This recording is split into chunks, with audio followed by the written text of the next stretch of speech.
que tú nos das la oportunidad una vez más, Señor, de estar juntos, Señor, de poder, Padre, escuchar de tu palabra, pedirte que tú la bendigas, Señor, y que pueda caer en buena tierra, Señor, y producir, Señor, el fruto por el cual tú la envías, Señor, a nuestras vidas.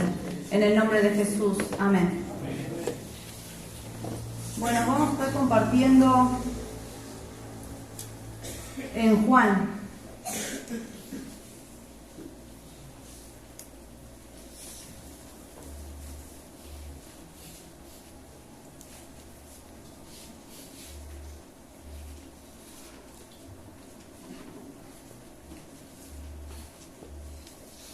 Juan 1. Vamos a leer desde ahí.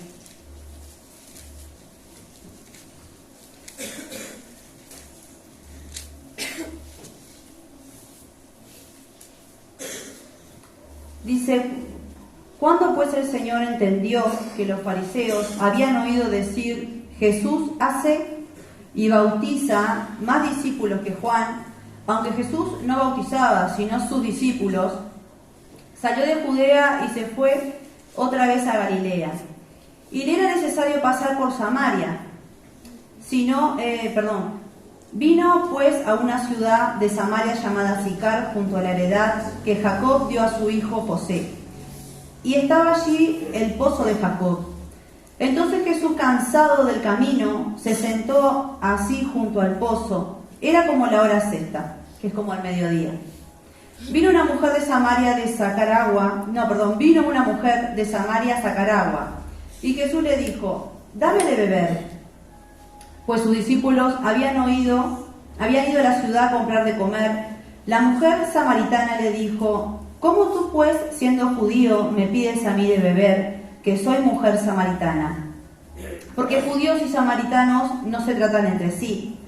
Respondió Jesús y le dijo, si conocieras el don de Dios y quién es el que te dice, dame de beber, tú le pedirías a él y él te dará agua viva.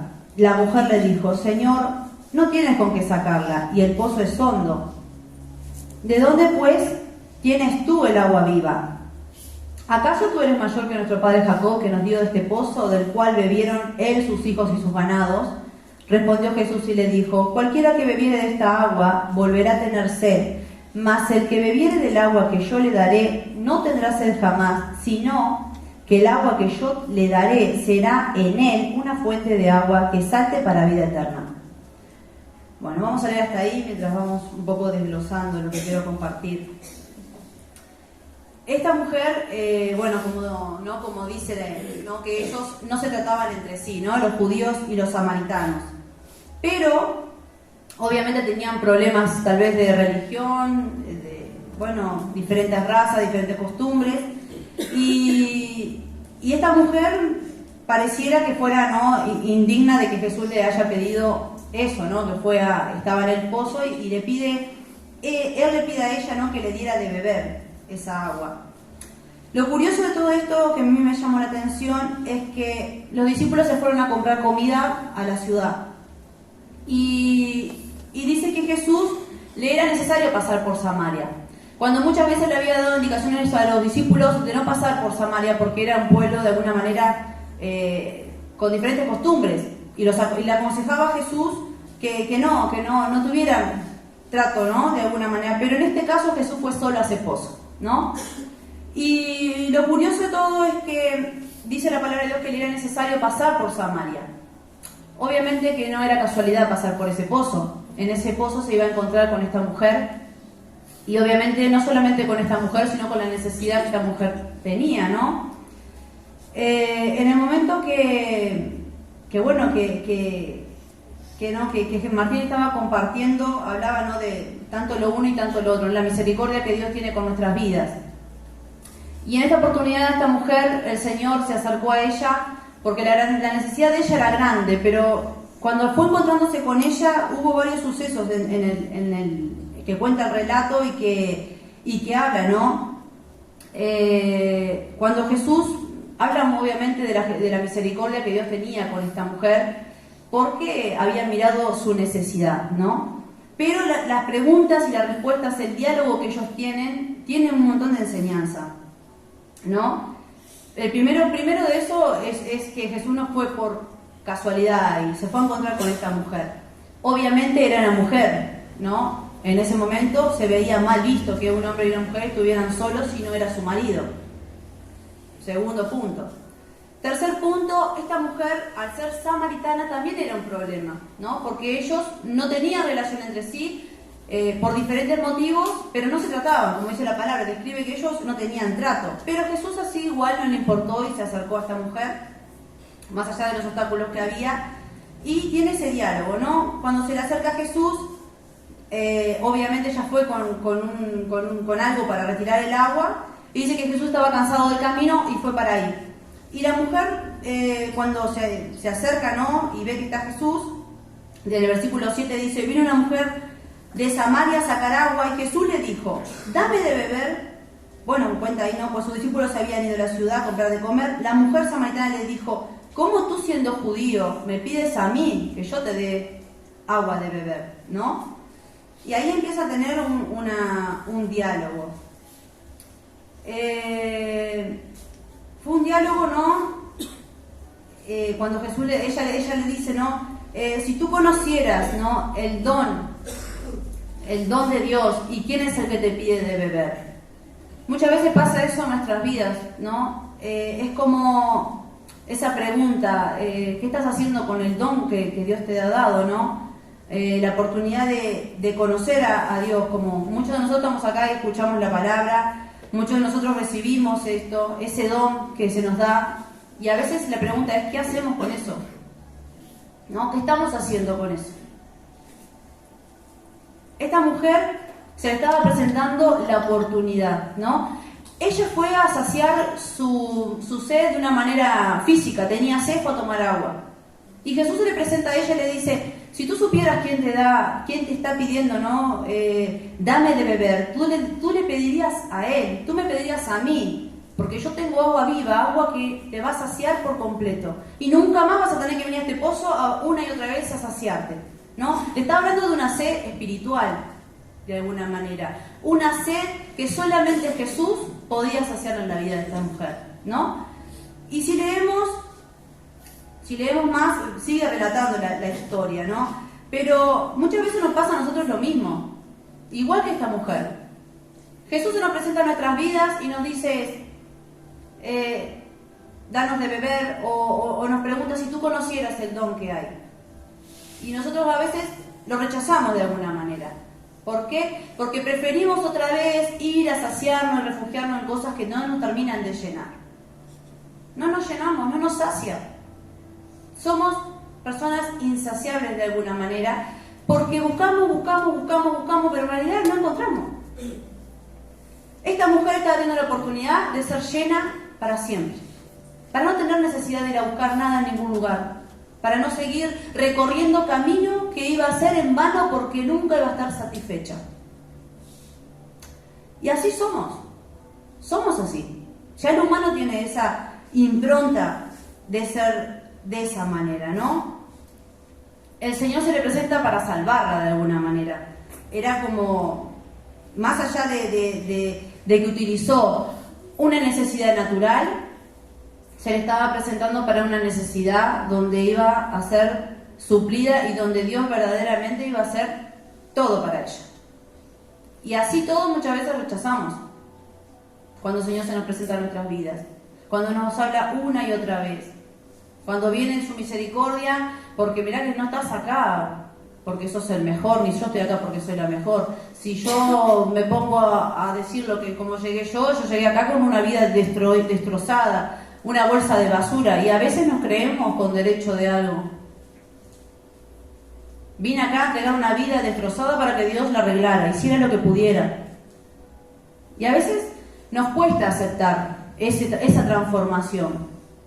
No fue el caso de la samaritana, ¿no? Porque si leemos, cuando Jesús se le presenta a ella, que tienen un diálogo, bueno, ella le dice, ¿no? Respondió, en el versículo 10 dice, respondió Jesús y le dijo, si conocieras el don de Dios y quién es el que te dice, dame de beber, tú le pedirías y él te daría agua viva.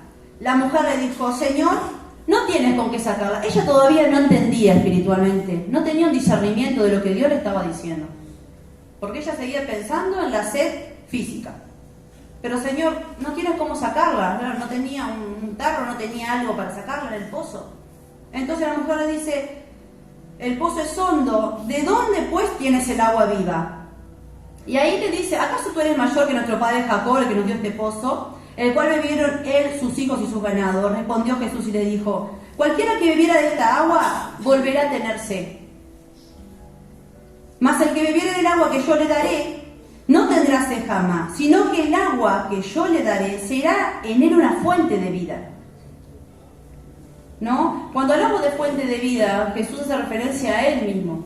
La fuente de vida es Él, es su presencia en nuestras vidas, es el Espíritu Santo. O sea, el agua viva es el Espíritu Santo, esa fluir en nosotros, en nuestro interior, donde nos mantiene y donde estamos realmente llenos. Y no tenemos que ir a buscar otro lado. No tengo que ir a buscar el mundo, no tengo que ir a buscar un hombre, no tengo que ir a buscar una mujer, no tengo que ir a buscar el tener cosas.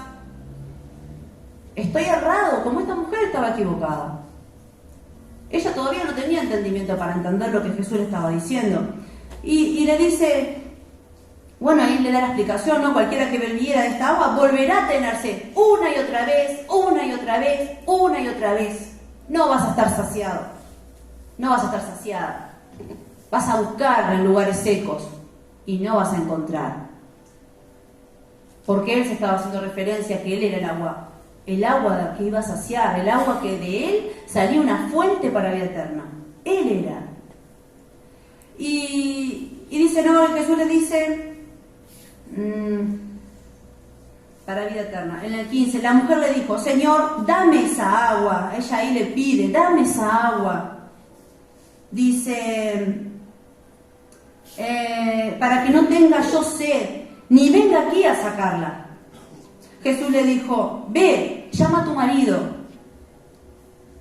y ven acá. Respondió la mujer, le dijo, no tengo marido. Jesús le dijo, bien has dicho, no tengo marido, porque 5 maridos has tenido y aún el que tienes no es tu marido. ¿Qué le hizo ver el Señor ahí? Le hizo ver su falta, le hizo ver su pecado. Porque el que convence el pecado es el Señor. Esta mujer podía haber engañado, pero Jesús, conociendo, le confronta cuál era su pecado. Obviamente esta mujer estaba en adulterio. Había tenido 5 maridos y el que estaba ahora tampoco era su marido. Esta mujer, ¿en qué se quería refugiar? ¿En el amor de un hombre o en el amor X? Porque en este caso hace referencia a eso. Pero muchos nos refugiamos en varias cosas y no terminamos de estar saciados. Porque vamos por el camino que no va a ser. Por más que lo intentes, no va. El Señor es el que se hace referencia a sí mismo, de estar, que nosotros podamos estar satisfechos de alguna manera, ¿no? El Señor le confronta a ella con la verdad. Y la mujer le dice, pero tú eres profeta.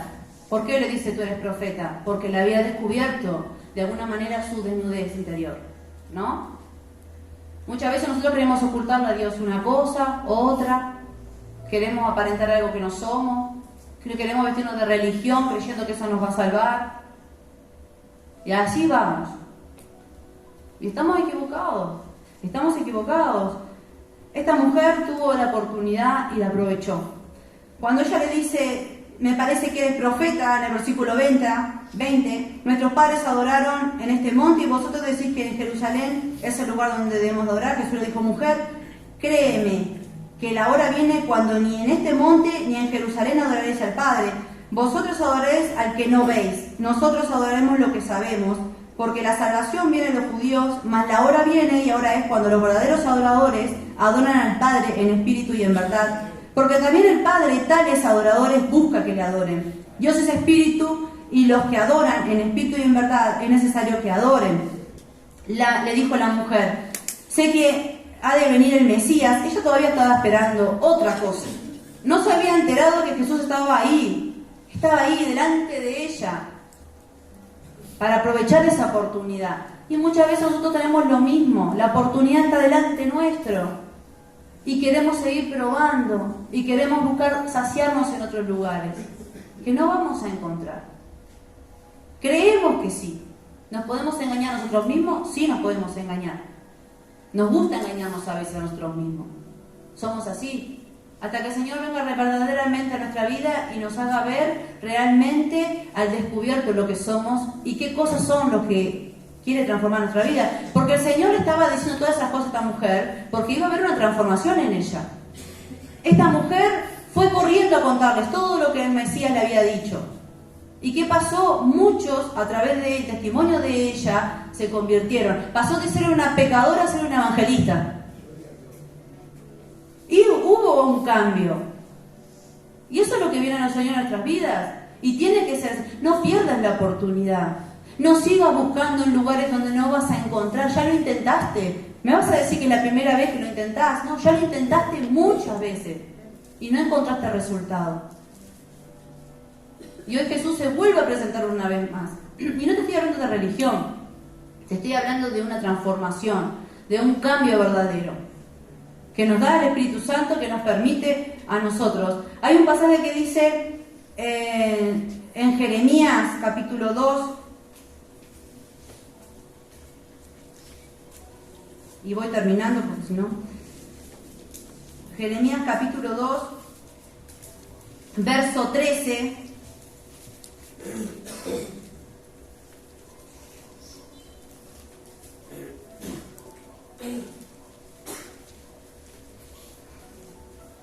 Y algo que quiero decir, cuando Jesús le habla sobre el tema de su marido, no es que Él vino a acusarla, Él vino a poder ayudarla a salir del pecado. Porque a veces pensamos mal, ¿qué pensamos? Me van a descubrir el pecado, me van a esto. No, Él vino, Jesús. Yo te estoy hablando del hombre, te estoy hablando de Jesús. El Señor vino a ella, ¿no? Para otorgarle el perdón de su pecado, en realidad. No vino a acusarla. No te vino a acusar el Señor. ¿Qué hiciste o qué no hiciste? Te vino a dar una oportunidad. Es para lo que Él vino. Por eso a veces hay gente que no lo conoce verdaderamente. Si conocieras verdaderamente el don de Dios que hay en vos, entenderías esto. Y no te sería difícil, ni te sería como esta mujer que todavía no tenía el entendimiento para poder comprender. En Jeremías 2:13 dice: porque dos males ha hecho mi pueblo.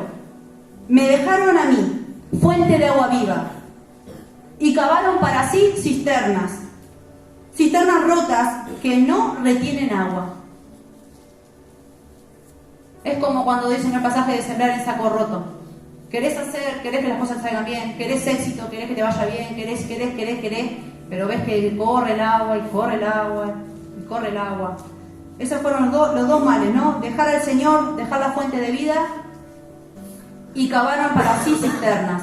Hicieron para sí mismos, buscando saciarse, y no lo encontraron. Y perdieron lo más importante, que era la salvación. Era lo más importante, ¿no?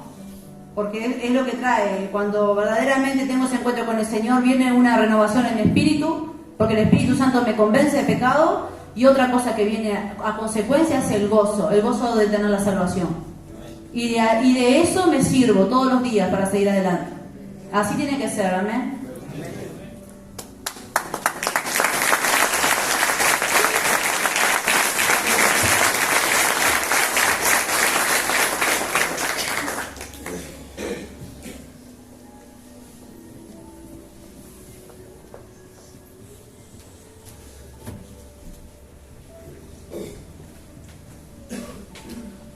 Buenas noches. Oramos. Señor, te damos gracias, Padre bueno, por estar en nuestras vidas, por estar en este lugar. Te pedimos, Dios, que puedas hablar a nuestros corazones, Señor, y puedas usarme, Señor, como canal de bendición, Dios bueno, y pueda transmitir aquello que entiendo y creo, Dios bueno, que has hablado a mi vida. Dios, te lo pedimos en el nombre de Jesús, dándote gracias por todo y en todo. Amén. Mateo 8:23. Es un pasaje conocido, ya lo habremos leído quizás unas cuantas veces, y el Señor me hablaba, me traía a la mente este pasaje, ¿no? Después de unos días bastante complicados, el Señor me hablaba, y de esto quiero hablarte, quiero transmitirte lo que el Señor me hablaba a mí, lo quiero transmitir. Amén. Tenemos, dice, y entrando él en la barca, sus discípulos le siguieron. Y aquí que se levantó en el mar una tempestad tan grande que las olas cubrían la barca, pero él dormía. Y vinieron sus discípulos y les despertaron diciendo: Señor, sálvanos, que perecemos. Él les dijo: ¿por qué teméis, hombres de poca fe? Entonces, levantándose, reprendió a los vientos y al mar, y se hizo grande bonanza, y los hombres se maravillaron, diciendo: ¿qué hombre es este, que aún los vientos y el mar le obedecen? ¿No? Los discípulos se preguntaban quién era el que estaba con ellos y tenía la autoridad para reprender al viento y al mar. Estaban en una tempestad, o se arma una tempestad cuando ellos estaban en el mar, y la parte curiosa es que dice que mientras se arma la tempestad, dice, pero el Señor dormía.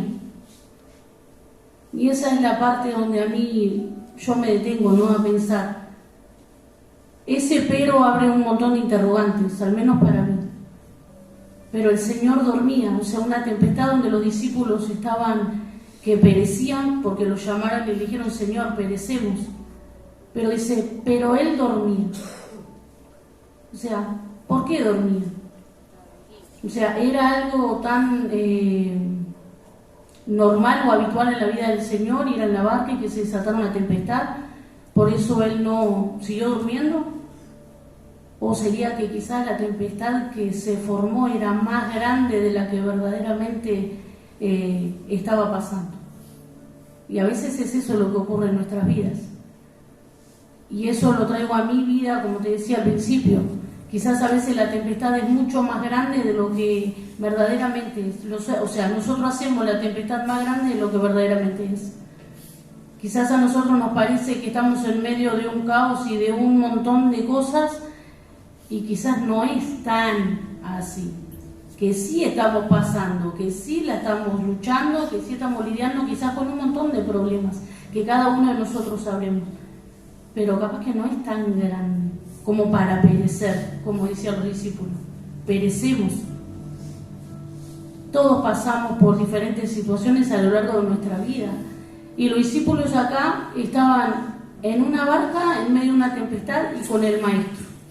Y se desesperaron. Lo tenían ahí físicamente. Sabían lo que él iba a hacer, sabían de lo que él era capaz, porque venían de caminar con él. Sin embargo, lo tuvieron que llamar y despertar. O sea, fue más grande el miedo quizás de lo que quizás era la situación o el problema. Y ahí hubo que llamar al maestro. Señor, ten cuidado, ¿no ves que perecemos? Pero dice, pero el Señor dormía. Esa es la parte que uno dice, ¿sería tan grande la tempestad que no pudieron confiar en el Señor y esperar a que pasara quizás la tormenta? O que el Señor dijera, bueno, ahora sí se puso bravo, vamos a orar. ¿Por qué el Señor no actuó? ¿Por qué el Señor esperó? Quizás esperaba otra respuesta de los discípulos, como quizás espera otra respuesta de nosotros cuando estamos en medio de una situación. Nosotros quizás tenemos un montón de soluciones, pero el Señor quiere solamente que tomemos una determinación y una solución, el que le busquemos, esperemos y descansemos en Él. Y a veces no lo hacemos. Y yo soy la primera, muchas veces no lo hago. Muchas veces nos desesperamos y queremos salir corriendo. Y la solución la tenemos en nuestras manos. Si ya sabemos que el Maestro está, si ya sabemos que Jesús está en medio nuestro, entonces ¿por qué no podemos aferrarnos al Señor y dejar que la tempestad pase? ¿Por qué verdaderamente no podemos buscar al Señor con todo nuestro corazón para decir, Señor, acá estoy? Quizás hecho pedazos, quizás no puedo más, quizás estoy cansado, quizás me pasaron un montón de cosas, no lo sé. Pero Señor, acá estoy y te necesito. Los discípulos llamaron a Jesús, lo despertaron a Jesús, es verdad. Pero ¿por qué Jesús se levanta renegando diciendo, hombre de poca fe? ¿Por qué dudaste? ¿Por qué? Si estaban ahí con Él y quizás la manera era, no sé, orar, buscar al Señor, clamar a Dios, quizás descansar y esperar porque no era tan grande la tormenta.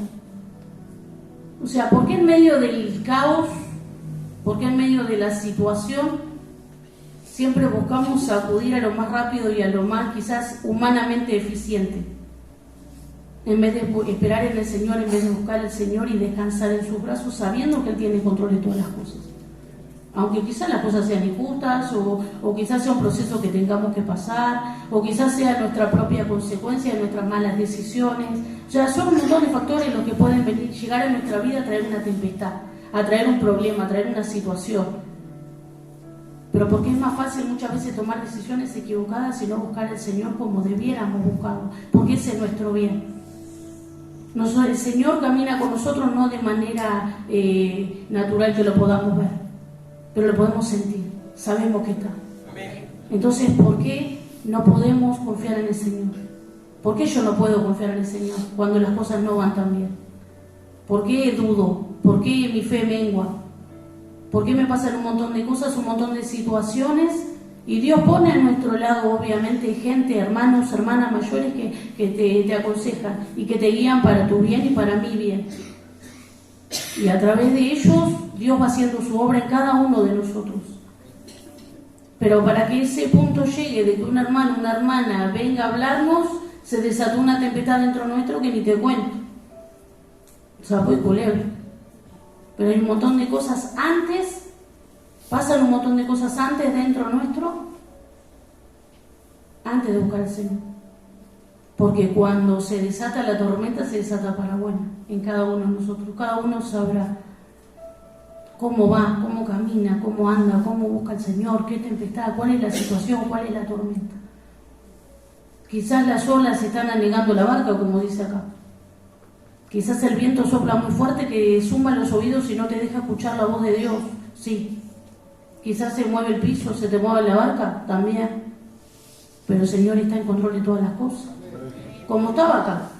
El Señor estaba en control, dice que Él dormía. Se desató una tempestad, pero Él dormía. Y esa es lo loco de la situación, que Dios no es como nosotros. Y esa es la ventaja que tenemos nosotros para con Dios, que Él no es como nosotros. Él no sale corriendo. Él no reniega cuando todo le va mal. Nosotros sí. Él no busca excusas, o Él no busca excusarse. Dios está, Dios hace, Dios obra, Dios se mueve. Y Dios tiene misericordia en nuestras vidas como Él tuvo con los discípulos, con cada uno de ellos, en sus errores, en sus dificultades, en sus problemas. Dios se mueve, Dios está, aún en medio de la dificultad, aún en medio de la gran tempestad. Y ahí se quedaron maravillados, dice los discípulos. ¿Quién es este? Venían de caminar con Él, de verlo hacer un montón de cosas, milagros, maravillas, y se preguntaban, ¿quién es este?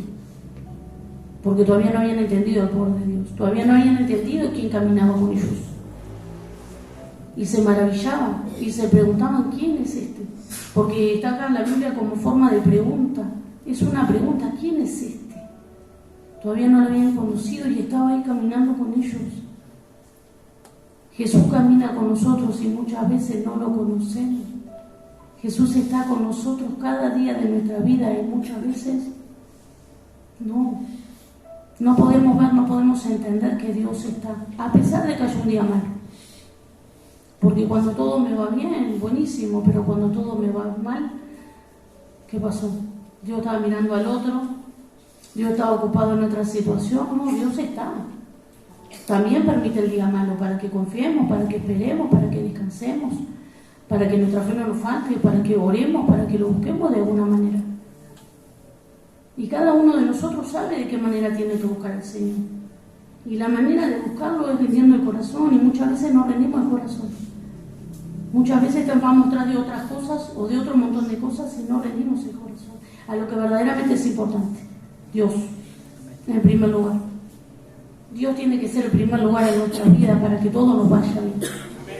Porque si eso no está en nuestra vida, entonces no va a ir nada bien.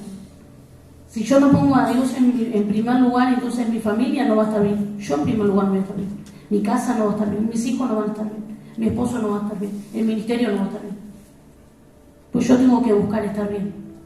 Yo tengo que buscar descansar en el Señor en cada momento, en cada situación, para que todo me vaya bien. Porque es un conjunto de cosas. Porque Dios busca eso de nosotros, porque Dios anhela eso de nosotros. que verdaderamente esperemos y descansemos en el Señor, que verdaderamente podamos confiar en el Señor de que Dios está y Dios quiere hacer todas las cosas conforme su voluntad, como dice la palabra, que es agradable y es perfecta. La voluntad de Dios es agradable y es perfecta. No hay nada que a Dios se le escape, no hay nada que Dios no entienda, no hay nada que Dios no sepa, no hay nada que Dios no vea, no oiga. No hay nada que Dios no pueda solucionar. Nuestras vidas puedan tener solución en las manos del Señor. Solamente es cuestión de creer. Si creemos, entonces hay solución. Si creemos, entonces Dios va a poder intervenir. Pero si yo pongo peros, como dice acá, pero el dormir, pero si yo duermo, pero si yo me distraigo, pero si yo miro por otro lado, pero si yo no puedo mirarme a mí misma y puedo mirar a lo que está haciendo el otro, pero, un montón de peros. Y el Señor solamente quiere una cosa, el corazón. Él necesita nuestro corazón para poder trabajar. Él quiere y anhela nuestro corazón para poder trabajar. No hay otra cosa que le importe más. Dios nos ama y nos ama con celo santo, dice.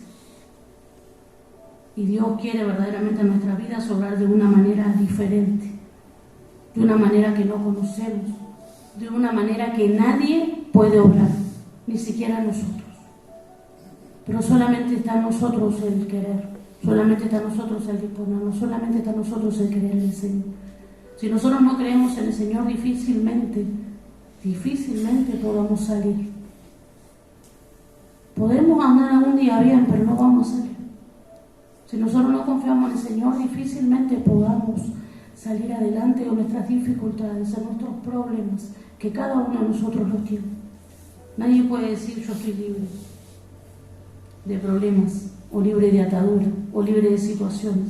Todos tenemos problemas, mayores o menores, pero todos tenemos problemas y situaciones que nos llevan muchas veces a tambalear y a decir, Señor, ¿no estás viendo?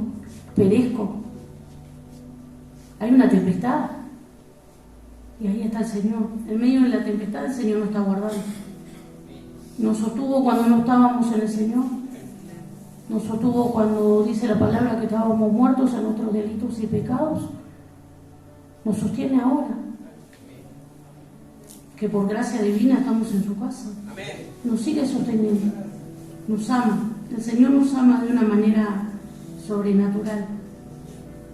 Y para ya ir terminando, quería contarte algo que una vez me contaron en términos de pesca. Dice que el mar está tranquilo, está calmo, pero hay un modo o una manera, no sé cómo se hará, solo Dios sabe. El mar se empieza a revolver de abajo. Algunos le llaman mar de fondo, otros le llaman corriente de fondo. Y el mar se empieza a remover de abajo y el agua por encima está calma. Vos empezás a ver que el agua se remueve desde abajo porque empezás a ver que sale toda la basura y toda la mugre que está en el fondo. Eso es lo que hace el Señor en nuestras vidas. Remueve nuestro corazón. Un mar de fondo hace, o una corriente de fondo. Remueve todo lo que está abajo para que salga a la superficie. Para que podamos quedar expuestos a nosotros mismos, porque Él quiere que nosotros sepamos lo que tenemos guardado o atesorado. Es necesario muchas veces un mar de fondo en nuestras vidas, en nuestros corazones, para lo que va sepultado abajo, el Señor pueda remover, salga a la luz. Pero no para quedar en evidencia, no para quedar expuestos, sino para que nosotros mismos veamos todo lo que tenemos guardado y sepultado, que no nos ayuda, que no nos alimenta y que no nos acerca a Dios, al contrario nos aleja. Es necesario que ese mar de fondo venga a nuestras vidas y nuestro corazón quede limpito para que el Señor pueda hacer su obra.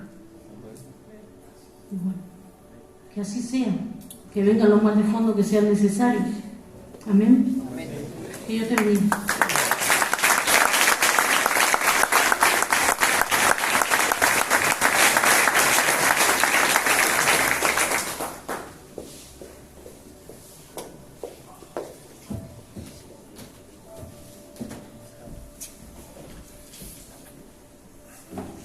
Buenas noches, vamos a orar. Amén. Padre, te pido en esta noche noche que tú puedas tomar el control, Dios mío, de tu palabra, Señor, que puedas hablar a cada uno de nuestros corazones, Señor, así como has hablado al mío, Dios mío, y que sea tu Espíritu Santo, Señor, el que tome el control y la palabra pueda caer, Señor amado, en buena tierra, Padre. En el nombre de Jesús. Amén. Bueno, yo quiero compartir un proverbio que el Señor venía hablando a mi vida esta semana, ¿verdad? Y bueno, quiero estar compartiéndolo, espero poder saber expresarme.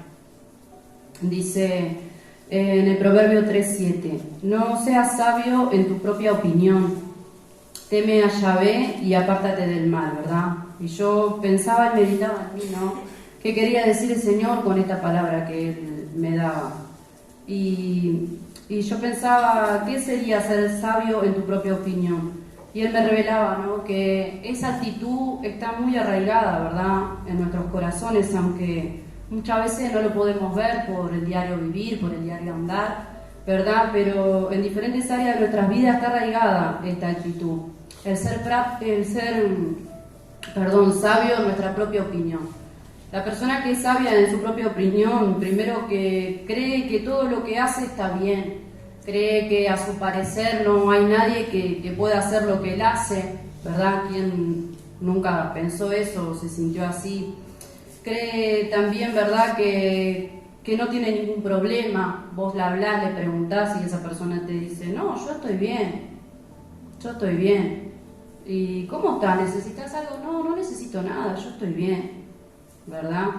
Otra de las características que tiene esta persona, del sabio en su propia opinión, ¿verdad?, me mostraba el Señor, es que no se deja guiar, no se deja enseñar. Es una persona que solamente se guía por lo aprendido, por lo que ya sabe, por lo que a lo largo de su vida fue enseñado. Entonces no hay cómo entrarle, ¿verdad? No le podés guiar, no le podés enseñar, no le podés decir hace así, hace asá. No, porque no, para mí, como yo lo hago, está bien, ¿verdad? Otra de las características también que el Señor me mostraba, que se apoya en sí mismo, en su propia prudencia, en lo que Él ya sabe. Nunca va a buscar un consejo, nunca va a buscar a alguien que le diga cómo tiene que hacer las cosas, lo hace ya con su propio entendimiento. No se deja corregir, esa es una también de las características que la persona sabia en su propia opinión tiene. Te dice, yo hago así las cosas, yo soy así, yo trabajo así, ¿verdad? ¿A quién no le pasó? Nunca nadie trabajó, ¿verdad?, con una persona así. Bueno, eso significa ser sabio en la propia opinión, no dejar, ¿verdad?, no solamente que Dios lo corrija, que Dios le enseñe, sino las personas también que tienen al lado, ¿verdad? Entonces el Señor me hablaba, ¿verdad?, de esta actitud y como dice como dice acá el proverbio, ¿verdad?, que debemos de apartarnos de tener esta actitud. No seamos sabios en nuestra propia opinión, sino que podamos tener temor de Dios, confiar en el Señor, ¿verdad?, cuando vamos a tomar una decisión, cuando vamos a hacer alguna cosa, cuando vamos a enfrentar alguna situación, ¿verdad? No creernos que la sabemos toda, no creernos que no necesitamos nada de nadie. Al contrario, si hemos venido a este lugar, yo creo que es porque tenemos mucha necesidad de cambiar, mucha necesidad de que nos enseñen, de que nos guíen, de que nos dirijan, ¿verdad? Pero lamentablemente muchas veces esta actitud, ¿verdad?, es la que tranca la mano de Dios en nuestras vidas y es la que no nos deja avanzar, es la que no nos deja crecer, ¿verdad? Entonces el Señor hacía tiempo que me venía hablando, primeramente para mí, ¿no? Porque como les digo, en diferentes áreas de nuestras vidas pensamos y actuamos de esta manera, siendo sabios en nosotros mismos y dejándonos llevar por nuestra propia sabiduría humana y no buscando, ¿verdad?, en el Señor hacer las cosas correctamente. Dice que solamente Él, ¿verdad?, es el que puede llevarnos, solamente teniendo temor de Dios podemos apartarnos del mal. Y yo me preguntaba, ¿de qué mal, no? Cuando uno teme a Dios te aparta. Y del mal que nosotros mismos podemos ocasionarnos. Porque cuando nosotros hacemos las cosas a nuestra manera, a nuestro propio entendimiento, cuando nosotros tomamos decisiones, ¿verdad?, como yo siempre digo y comparto en casa, en el impulso o sin buscar la guía y la dirección de Dios, lamentablemente acarreamos el mal para nuestras vidas. ¿Por qué? Por no tener temor de Dios, por no preguntarle a Él, por no pedirle a Él que sea Él el que guíe y que dirija nuestras vidas. Entonces lamentablemente acarreamos el mal. lamentablemente decidimos mal y las consecuencias son malas a nuestras vidas. Entonces, ¿verdad? Es muy importante poder salir, ¿verdad?, de esta actitud y sobre todo tener temor de Dios. Tener temor de Dios para que ese mal, ¿verdad?, no nos invada una y otra vez, ¿verdad? Como compartían las hermanas, muchas veces tenemos la solución delante, ¿verdad? Pero no le damos importancia. Queremos seguir en esta actitud, en ser sabios en nosotros mismos, en que todo lo podemos hacer, en que todo, ¿verdad? No, yo puedo, yo lo hago, no, yo no necesito consejo, yo no necesito que me enseñes, que me ayudes. Y es esa actitud, ¿verdad?, la que nos aparta de lo bueno que el Señor, ¿verdad?, tiene para nuestras vidas. Entonces el Señor me hablaba de esta palabra y quería compartirla también, de lo que se trata la verdadera sabiduría, ¿no? Porque en el proverbio dice, ¿verdad?, el ser sabio en nuestra propia opinión. Como le decía, nuestra sabiduría no nos sirvió para nada, nunca sirvió. Pero sin embargo, si buscamos buscar la sabiduría que proviene de parte de Dios, es donde vamos a poder ir por un buen camino. Entonces quería compartir también en Santiago 4.